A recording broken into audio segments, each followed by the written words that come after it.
Hello friends, எல்லோரும் எப்படி இருக்கிறீங்க? இன்றைக்கி நம்ம சேனலில் சூப்பரான குழந்தைங்கள்லேருந்து பெரியவங்களுக்கும் பிடிக்கக்கூடிய ஒரு டிஷ் தான் பார்க்க போகிறோம். என்னென்னு பார்த்தீங்கன்னா சோலை பட்டூரா. இது ரொம்ப சிம்பிள் தான். நம்ம நார்மல் பூரிக்கும் இதுக்கும் கொஞ்சம் மிக்சர் மட்டும் டிஃபர் ஆகுங்க. இது பார்த்திங்கன்னா நார்த் இந்தியாவில் ரொம்ப ஃபேமஸ். நம்ம பூரி வந்து கோதுமை மாவு வச்சு பண்ணுவோம். ஆனால் பட்டூரா வந்து நம்ம மைதா மாவில் ரவை, தயிர் இதெல்லாம் மிக்ஸ் பண்ணி செய்யக்கூடிய ஒரு டிஃபன் ஐட்டம். நம்ம ஹோட்டல்ஸில் மட்டுமே சாப்பிட்ருக்கக்கூடிய இந்த சோலை பட்டூராவை இப்போ நம்ம வீட்டிலேயே எப்படி செய்கிறங்கிறத பார்க்கலாம். அதுக்கு முன்னால் நம்ம சேனலை சப்ஸ்கிரைப் பண்ணாதவங்க சப்ஸ்கிரைப் பண்ணிக்கோங்க. கூடவே பெல் ஐக்கானையும் ப்ரெஸ் பண்ணிட்டிங்கன்னா நான் போடுற வீடியோஸ் உங்களுக்கு உடனே அப்டேட் ஆகுங்க. வாங்க எப்படி பண்ணுறதுங்கிறத பார்க்கலாம். நான் சோலை பட்டூரா பண்ணுறதுக்கு மைதா மாவு எடுத்துருக்கிறேன். உங்களுக்கு எத்தனை நார்மலாக நீங்கள் கோதுமை மாவு எப்படி எடுப்பீங்களோ அதே மாதிரி எடுத்துக்கோங்க.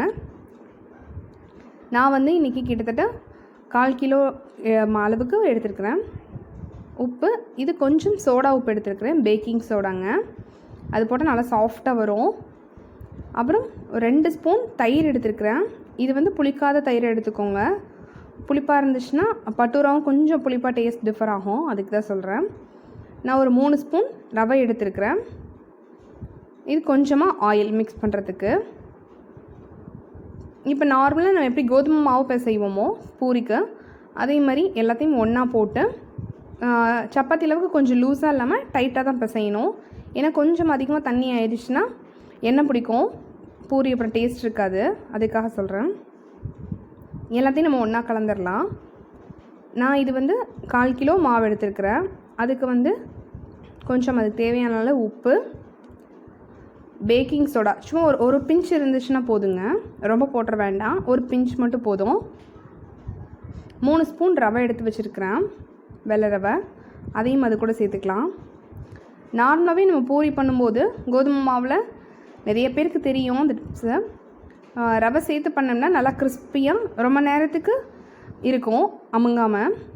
பாருங்கள், 2 ஸ்பூன் தயிர் சேர்த்துருக்குறேன். இது புளிப்பு இல்லாத தயிருங்க. கொஞ்சமாக ஆயில் விட்டுக்கலாம். ஆயில் விட்டுட்டு இப்போ உடனே நீங்கள் தண்ணியை ஊற்றி பிசைஞ்சிட வேண்டாம்.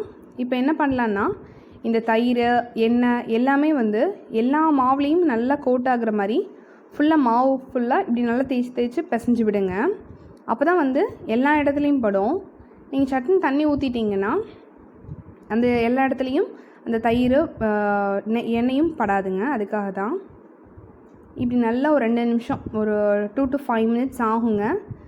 இப்படி எல்லா இடத்துலையும் படுற மாதிரி ஃபஸ்ட்டு மிக்ஸ் பண்ணிக்கோங்க. பார்த்திங்கன்னா உங்களுக்கு தெரியும் டெக்ஸ்சர் வந்து எப்படி இருக்குதுன்ட்டு. நார்மல் மைதா மாவுக்கும் இப்போ எல்லாமே மிக்ஸ் பண்ணதுக்கப்புறம் இப்படி எப்படி இருக்குன்னு பாருங்கள்.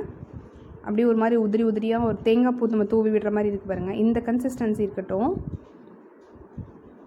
இதில் இப்போ நம்ம கொஞ்சமாக தண்ணி சேர்த்து பிசைஞ்சு எடுத்துக்கலாம். நம்ம பூரி மாவு எப்படி பிசைவோமோ அதே மாதிரி எடுத்துக்கலாம்.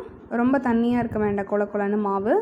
கொஞ்சம் கட்டியாக இருந்தால் தான் எண்ணெய் பிடிக்காது, இல்லைன்னா பட்டூரா ஃபுல்லாகவே வந்து ஆயில் அப்சர்வ் ஆகிருக்கும், சாப்பிட்றதுக்கே நல்லா இருக்காது. பாருங்கள், நல்லா கெட்டியமாக பிசைஞ்சு எடுத்துட்டேன்.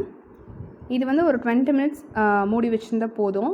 நான் ஒரு ஈர துணி போட்டு ஒரு 20 மினிட்ஸ் ரெஸ்டிங் டைம் கொடுத்துடலாம். இது ஒரு 20 மினிட்ஸ் ஊறினதுக்கப்புறமா எடுத்து நம்ம ஆயிலில் பட்டூரா போட்டுற வேண்டியதான். சிம்பிளுங்க. பாருங்கள், 20 மினிட்ஸ் ஆகியாச்சு. இப்போ நம்ம நார்மலாக பட்டூரா பூரிக்கு எப்படி எடுப்போமோ அதை விட கொஞ்சம் பெரிய சைஸாக எடுத்துக்கலாம். ஏன்னா பூரி வந்து சின்னதாக இருக்கும். நம்ம நார்மலாக ஹோட்டல்லலாம் சாப்பிடும்போது பார்த்திங்கன்னா சோலை பட்டூரா வந்து நல்லா அப்படியே பிளேட் சைஸுக்கு நல்லா பெருசாக கொடுப்பாங்க. நமக்கு அந்த அளவுக்கு ஆயில் பேன்லாம் இல்லைங்க. அதனால் நார்மல் பூரியை விட கொஞ்சம் பட்டூரா வந்து கொஞ்சம் பெரிய சைஸாக இருந்தால் நல்லாயிருக்கும். இதுக்கு வந்து நல்லா ஆயில் நல்லா ஹீட்டாக இருக்கணுங்க. அப்போ தான் நல்லா டப்புன்னு மேலே எலும்பி புஷ்ஷுன்னு வரும்.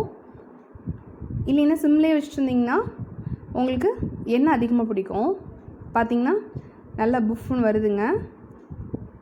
இப்படி ஒரு சைடு, அந்த சைடு ஒரு தடவை, இந்த சைடு ஒரு தடவை, ஒரே தடவை போட்ட போதும். மறுபடியும் நம்ம போடும்போது நல்லா இருக்காது.